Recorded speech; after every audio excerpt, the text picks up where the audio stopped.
पुरातत्व विभागानं यापूर्वी खिद्रापूरमधील कोपेश्वर मंदिर परिसरातील 300 मीटरपर्यंतची अतिक्रमणं हटवण्यासाठी हालचाली सुरू केल्या होत्या. त्याला स्थानिकांकडून होणारा विरोध लक्षात घेऊन त्या हालचाली थांबवल्या होत्या. आता पुन्हा या अतिक्रमणांवर कारवाई करण्याच्या मागणीसाठी मुंबई उच्च न्यायालयाच्या कोल्हापूर सर्किट बेंचमध्ये याचिका दाखल झाल्यानंतर अतिक्रमणांवरील कारवाईचा विषय ऐरणीवर आलाय.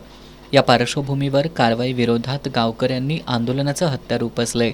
गेल्या अनेक पिढ्यांपासून रहिवास असून मालमत्ता पत्रक, प्रॉपर्टी कार्ड आणि शेतीच्या मालकीची कागदपत्र असताना काही व्यक्ती न्यायालयात जाऊन गावकऱ्यांना बेघर करू पाहतायत असा आरोप करत ग्रामस्थांनी आज गाव बंद ठेवत गावाच्या प्रवेशद्वारावर धरणं आंदोलन सुरू केलंय.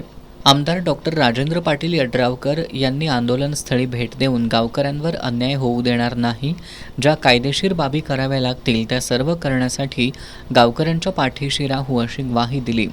त्या 72 घरांचा जो आहे हा तर अतिशय संवेदनशील विषय आणि निश्चितपणे या 72 घरं एकही घर पडणार नाही ह्यासाठी तन मन धनानं निश्चितपणे तुमचा लोकप्रतिनिधी, तुमचा भाऊ म्हणून तुमच्या पाठीमागे राहील. यावेळी ग्रामस्थांनी भावना व्यक्त करत न्याय मिळत नाही तोपर्यंत आंदोलन सुरूच राहील असं सांगितलं.